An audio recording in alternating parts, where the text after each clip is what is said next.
इस बार हम लोग विशेष रूप से पूर्व मुख्यमंत्री हमारे झारखंड के माननीय हेमंत सोरेन जी जिस तरह से गलत केंद्र के इशारा से ईडी के द्वारा से जो फंसाया गया है, उसके प्रति हम लोग विशेष विनती और प्रार्थना करेंगे ताकि जो भी बुरी साया उसके ऊपर में पड़ी है वो हटे और झारखंड का खुशहाल हो, झारखंड का उज्जवल भविष्य हो, झारखंड विकास की ओर आगे बढ़े। हम लोग हजारों की संख्या में इस बार सीधा सीधा जो हम लोग कहते हैं आदिवासियों का उद्गम स्थल है, वहाँ पर जाएंगे। हम लोग विनती प्रार्थना करेंगे। जो आदिवासियों को जिस तरह से षड्यंत्र से फंसाया गया है, उसकी हम लोग विशेष रूप से विनती और प्रार्थना करेंगे। और हम लोग ये कहेंगे अपने धर्मेश से, सिंह भोंगा से, कि जो भी बुरी आत्मा है उसे दूर करे और हेमंत सोरेन को तुरंत जेल के बाहर निकालें। तो हम लोग वहाँ जाएंगे और वहाँ पर हम लोग आदिवासियों अपना जो हमारा विनती और प्रार्थना है धर्मेश बाबा सिंह भोंगा से, सरनामा से प्रार्थना करेंगे। और जो भी बुरी आत्मा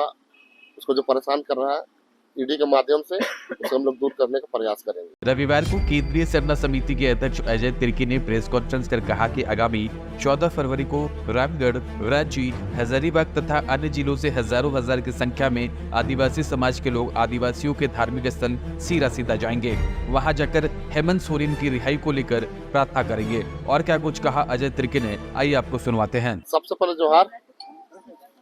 आज हम लोग प्रेस कॉन्फ्रेंस करने का माध्यम ये रहा कि 14 फरवरी को राजीपड़ा प्रार्थना सभा भारत के द्वारा हर साल की भांति इस साल भी 14 तारीख को सीरा सीता जाएंगे और सीरा सीता जाकर विनती और प्रार्थना हम लोग करने का काम करते हैं, जो कि अपने राज्य को सुख, समृद्धि, खुशहाली के लिए हम लोग विनती प्रार्थना करते हैं।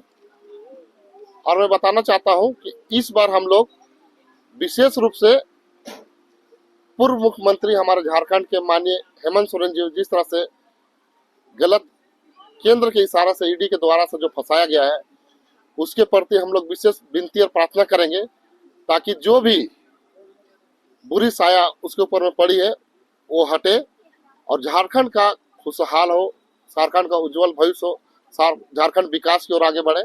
इसके लिए हम लोग विशेष रूप से प्रार्थना करेंगे। और हम लोग हजारों की संख्या में इस बार सीधा सीधा जो हम लोग कहते हैं आदिवासियों का उद्गम स्थल है, वहाँ पर जाएंगे। हम लोग विनती प्रार्थना करेंगे और हजारों की संख्या में पूरे राज्य से लोग आएंगे। रामगढ़ हो गया, हजारीबाग हो गया, गुमला हो गया, लोहरदगा हो गया, चैनपुर हो गया, डुमरी हो गया, मांडर हो गया, खुट्टी हो गया, रांची हो गया, इन तमाम जगहों से सरना धरलंबी पहुंचेंगे।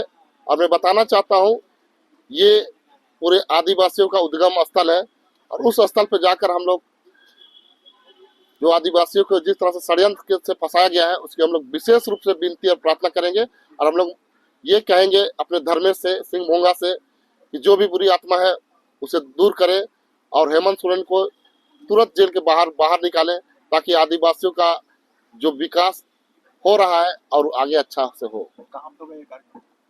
ये गुमला में है, सीरा सीता स्थल है, डुमरी प्रखंड के। हाँ, सब वहाँ हर साल जाते हैं लोग। आदिवासियों का धार्मिक स्थल है सीरा सीता, जो कि हम लोग गाना भी गाते हैं कि सीरा सीता गाने का गाना भी है आदिवासियों का। तो हम लोग वहाँ जाएंगे और वहाँ पर हम लोग आदिवासियों अपना जो हमारा विनती और प्रार्थना है धर्मेश बाबा सिंह भोंगा से, सरनामा से प्रार्थना करेंगे। और जो भी बुरी आत्मा उसको जो परेशान कर रहा है ईडी के माध्यम से, उसे हम लोग दूर करने का प्रयास करेंगे। कौन है बुरी आत्मा आप लोगों की नजर में, कौन परेशान कर रहा है? देखिए, हम लोग की नजर में बुरी आत्मा केंद्र में बैठी हुई बीजेपी सरकार है और उसके माध्यम से ईडी के द्वारा जो परेशान कर रहा है वो बुरी आत्मा है हमारे के लिए। और हम लोग आदिवासियों के लिए अगर सबसे बड़ा रावण है तो है नरेंद्र मोदी। देखिए, एक चीज मैं बताना चाहता हूँ आपके चैनल के माध्यम से कि जब पहले ईडी और सीबीआई का और इनकम टैक्स का जब जांच होता था, जब तक किसी के ऊपर पुख्ता प्रमाण नहीं मिलता था तब उसे अरेस्ट नहीं करता था। एक संवैधानिक पद में बैठा हुआ व्यक्ति, उसको आप यूं ही अरेस्ट नहीं कर सकते।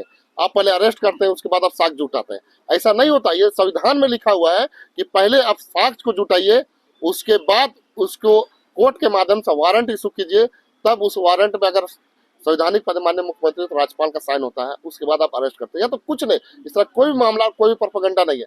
सीधा सीधे केंद्र के इशारा से कहे तो सीधे पकड़िए, उसके बाद उसका साक्ष्य जुटाइए। ये ऐसा होता है। अब देखिए, लालू यादव भी जब चारा घोटाला में आया तो उसके लिए अलग से कैंप जेल बनाया गया था। हमारे पूर्व मुख्यमंत्री हेमंत सोरेन को भी कैंप जेल में रख सकता था, लेकिन नहीं, जहां आम कैदियों को रखा जाता उस जगह में रखा गया। मतलब समझिए कि ये पूरी तरीका से षड्यंत्र है, और इस षड्यंत्र को हम लोग इसको बहुत जल्द पर्दाफाश करेंगे और आने वाले दिन में चुनाव में इसका हम लोग मुंह तोड़ जवाब देंगे।